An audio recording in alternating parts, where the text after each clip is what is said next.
Good evening. Alex Palou will take the start of Sunday's Music City Grand Prix in Nashville, 6 positions below wherever his qualifying time places the number 10 Chip Ganassi Racing Honda. The Spaniard, who leads the NTT IndyCar Series Championship by 39 points over Arrow McLaren SP's Pato O'Ward, incurred the penalty after an unapproved engine change was required following last week's private test at Portland International Raceway. Having used the 4 engines provided in each entry's engine lease through the first 10 races of the season, IndyCar's rulebook assigns a 6-position grid penalty when a 5th motor is installed. Rule 16.2.3.2 also deems each engine used beyond the 4 included in the lease from Chevy or Honda as being ineligible to earn points towards the manufacturer's championship. Palou ranks as Honda's most consistent driver this year with 6 podium finishes and 2 wins, so his inability to assist the brand in its manufacturer's title quest over the 6 remaining rounds will have an impact on how the engine championship is settled. Entering Nashville, Honda leads Chevy 863 to 790 in the standings. Esteban Ocon says it was easier leading the Hungarian Grand Prix than fighting in the midfield as he is used to for Alpine.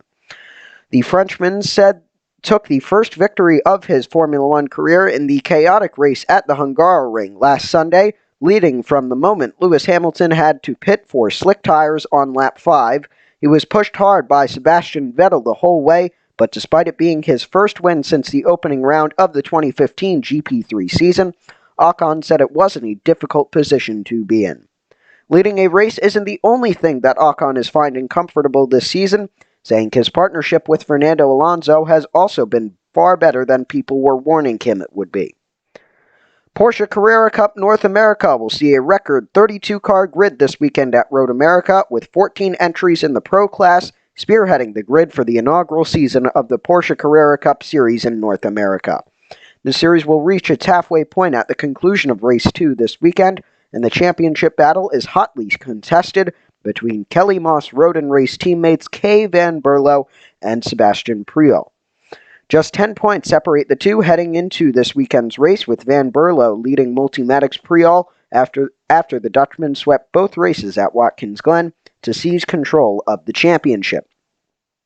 Priaulx and Van Berlo have won 5 out of the 6 races this year and finished 2nd and 3rd in the only race they did not claim the top step of the podium.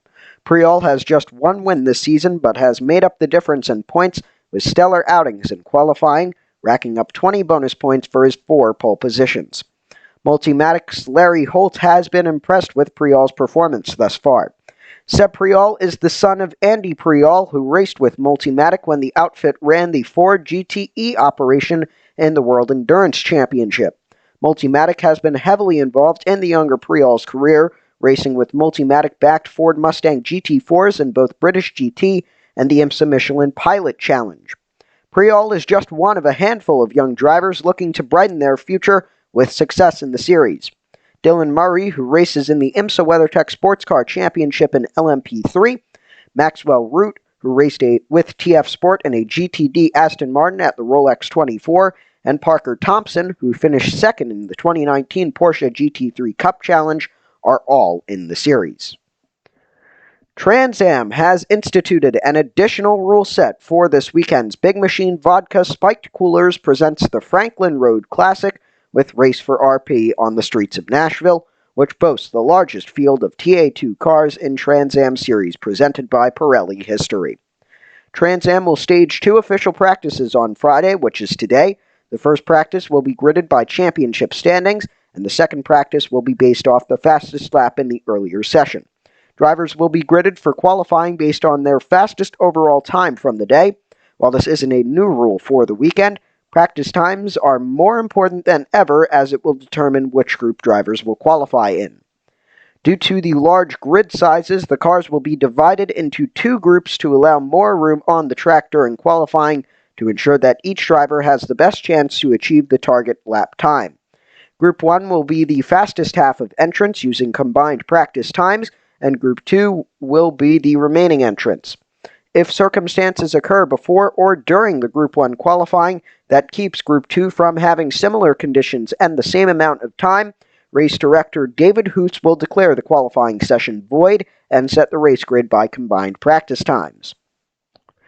To ensure that the race has the most green flag laps possible, every driver will be required to race within 110% of the lead car's current speed. If a car does not maintain this 110% requirement, the race director may take the following actions at his discretion. He might have the car yield, which means going offline to overtaking traffic, similar to a blue flag rule in Formula One. He could reposition the car on the restarts. He could have the car pit for corrective repairs once, or he could park the car for the rest of the race. And that's our report on MDM tonight. For everybody at MDM Racing, I'm Matthew Merlino, and good night.